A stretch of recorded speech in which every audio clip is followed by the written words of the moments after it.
I started to feel it a few days ago. It was a strange feeling, something that I had never felt before. It felt like a mix of being stoned and vertigo both at the same time. Euphoria combined with a paralyzing fear. I wasn't sure what brought on this sensation while I stood in my kitchen washing dishes. It was like the feeling had just come out of nowhere. It's possible I could have just been dehydrated, or maybe I had locked my knees while standing at the sink.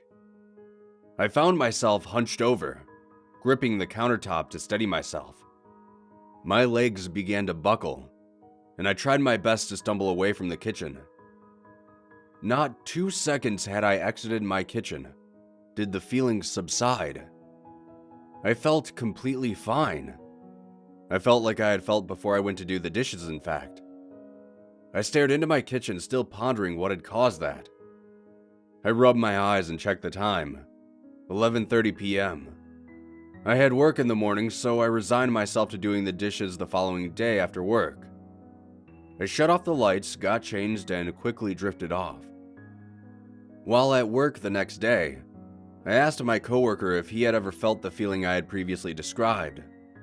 He made a snide remark about feeling it when he slept with my mother last night, and I just responded to him with a very slow clap. The workday ended and I drove back home. I tossed my bag on the sofa and went into the kitchen to grab myself something to drink. As I was making my way to the fridge, I passed by the sink and I felt my knees grow weak. The strange feeling was still there. I staggered backwards towards the kitchen doorway and leaned against it. When I did, the feeling began to fade. I took a few steps away from the kitchen and the feeling subsided more and more. I considered that my kitchen was haunted, but quickly banished that idea, though there was something strange happening. I took a few steps towards the kitchen door and I could faintly feel it, like an itch in the back of my mind. I took a single step into my kitchen, and it grew in intensity. I left my kitchen and quickly grabbed my laptop. I began searching for articles or forums regarding what I was feeling.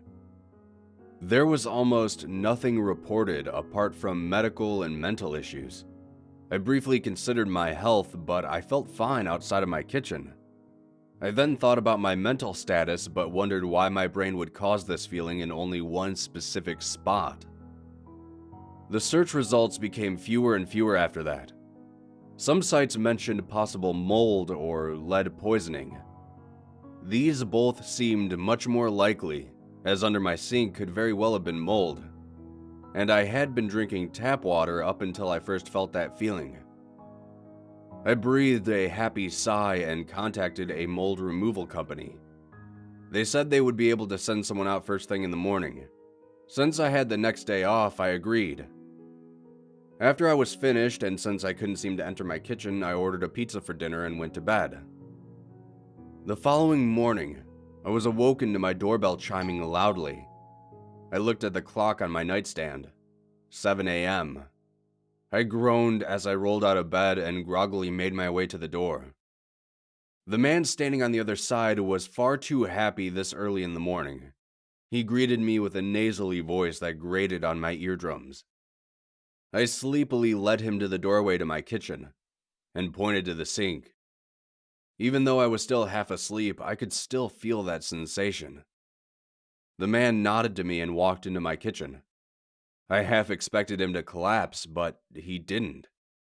He just sauntered over, opened the cupboards underneath my sink, and began to examine it. Seeing him unaffected by this feeling caused the rest of my brain to wake up. He scanned around with his pocket-sized flashlight for a few minutes before standing up and walking over to me. He told me there was absolutely no mold that he could see. I was stunned. I thought for sure that was the cause of all this. While I had him here, I asked him to check my bathroom as well. Yet, that only yielded the same results.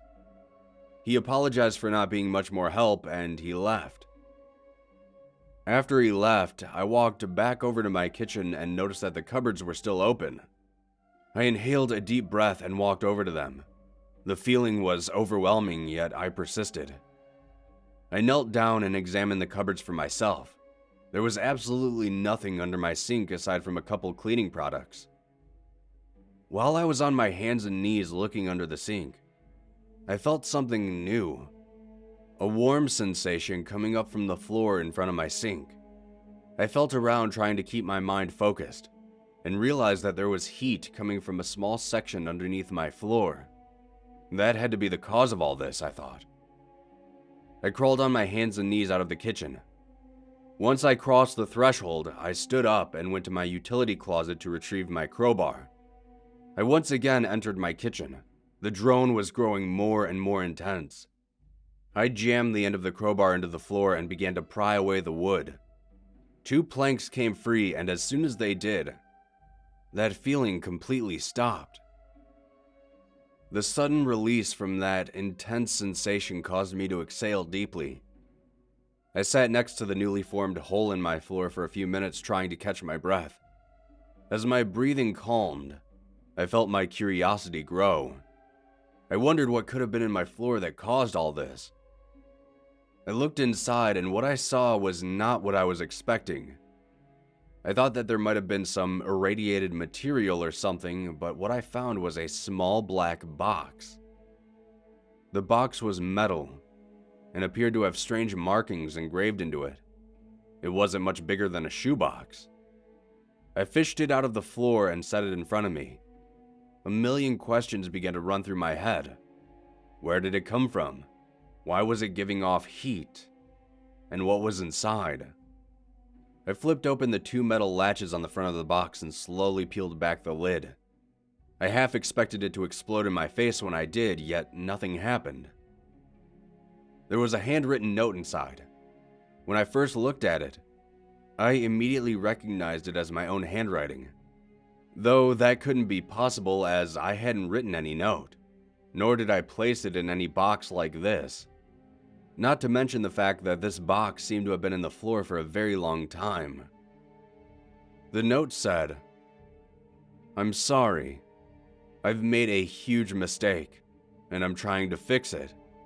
Hopefully I can find a way. I must find a way." Next to the note in the box was a loaded handgun. I'm not much of a gun person, so I gently picked it up and set it away from the box. The last item inside was a photograph, and seeing it caused my heart to beat faster. The picture was of me, though I looked different. I appeared much older in the photograph. Standing next to me was a woman who I immediately recognized as my girlfriend Becky, but she too also looked older. There was no way this picture could exist, because not only had I never taken a picture like this, but I had just started dating Becky 2 weeks ago. I placed everything back into the small metallic box, and placed the box in my closet for safekeeping. I repaired the floor in my kitchen, and I spent the entire night thinking about what I had found.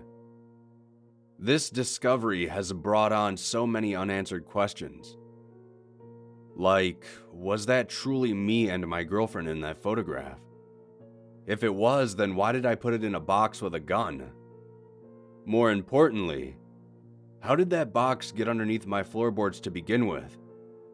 This house was built a decade ago, long before I even bought it. And then there's the note.